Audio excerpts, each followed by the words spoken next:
नियति ने आपके लिए क्या सोचा है ये उसी को मालूम है। आज की कहानी। एक राजा जिसे कोई बच्चा नहीं होता है और बहुत परेशान रहता है कि मेरे आगे प्रजा कैसे चलेगी, मेरा राज कैसे चलेगा। तो वो फिर सलाह करता है, पंडित से सलाह करता है। तो पंडित उससे सलाह देता है कि राजा जी, अगर आप कोई छोटे बच्चे की बलि दोगे तो फिर आपको संतान हो सकती है।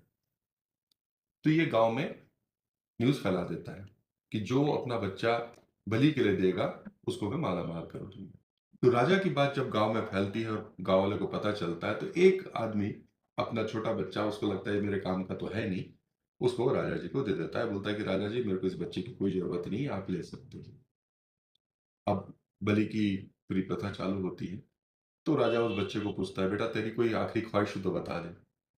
तो वो बोलता है कि राजा जी, मुझे कुछ मट्टी दीजिए, मैं उससे कुछ बनाना चाहता हूँ। तो उसकी आखिरी इच्छा के मान के उसको मट्टी ला के दी जाती है। तो वो चार उस मट्टी से चार घर बनाता है और थोड़ी देर के बाद में एक एक करके तीन घर को तोड़ देता है और चौथे घर को ऐसा रखता है। राजा जी को देख के बड़ा अचंभा होता है कि कहीं ये लड़का कुछ टोना टाटका तो नहीं जानता है। डरता है, उससे पूछता है कि बेटा तूने ये क्या किया। तो वो बताता है कि जो मैंने तीन घर तोड़े हैं ना, इसमें पहला घर मेरे घर वालों का है, मेरे पापा का है। क्योंकि उनने मेरे को आपको दे दिया है, उनको मेरी जरूरत नहीं है, इसलिए मैंने उनका घर तोड़ दिया।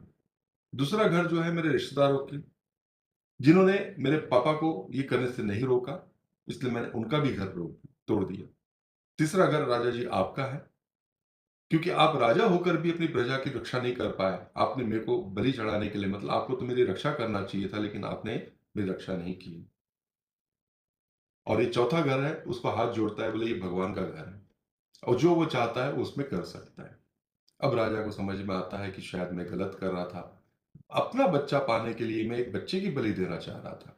उसे अपनी बात समझ में आ जाती है और वो बलि देना कैंसिल करके उस बच्चे को ही अपना बच्चा बना लेता है और उसे राजा का राज मिल जाता है।